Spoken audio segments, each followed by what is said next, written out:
Amongst the long list of foreign policy failures and contradictions in the last few years, including of course the bombing of Libya, the desire to arm the rebels in Syria, has been the unnecessary provocation of Vladimir Putin.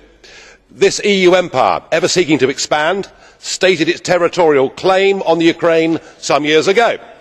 Just to make that worse, of course, some NATO members said they too would like the Ukraine to join NATO.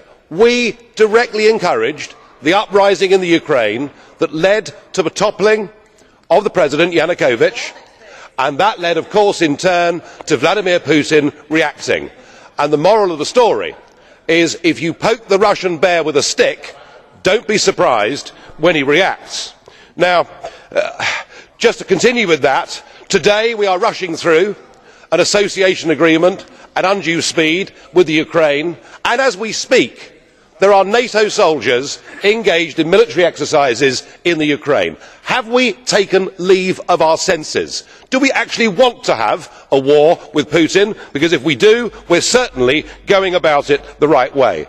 Perhaps we ought to recognise that the West now faces the biggest threat and crisis to our way of life that we have seen for over 70 years. The recent beheadings of the British and American hostages graphically illustrates the problem.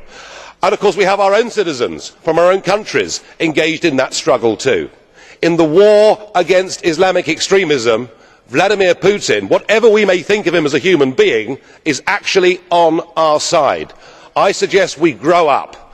I suggest we recognise the real threat facing all of our countries, communities and societies. We stop playing war games in the Ukraine and we start to prepare a plan to help countries like Syria, like Iraq, like Kenya, like indeed Nigeria, to try and help them to deal with the real threat that faces us. Let us not go on provoking Putin, whether we like him or not.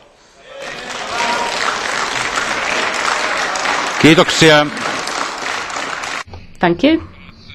Mr Farage. Did a blue card question, actually a few blue card questions. The first one of these was by Mr Pascu. Do you accept this blue card? Mr Pascu, 30 seconds please. Sir, in your considerate opinion, what is better, to have Russian soldiers fighting a war on the territory of Ukraine or NATO troops exercising as a response to that on the territory of Ukraine? Mr Farage, 30 seconds please. I think, sir, the point that I was making is that there should be a huge degree of guilt in this House about what provoked all of this in the first place, and we saw Western Ukrainians waving European flags, rioting, setting fire to things and effectively staging a coup d'état which brought down the Ukrainian president, which has led to this instability. Yes, you are the guilty people and you refuse to accept it.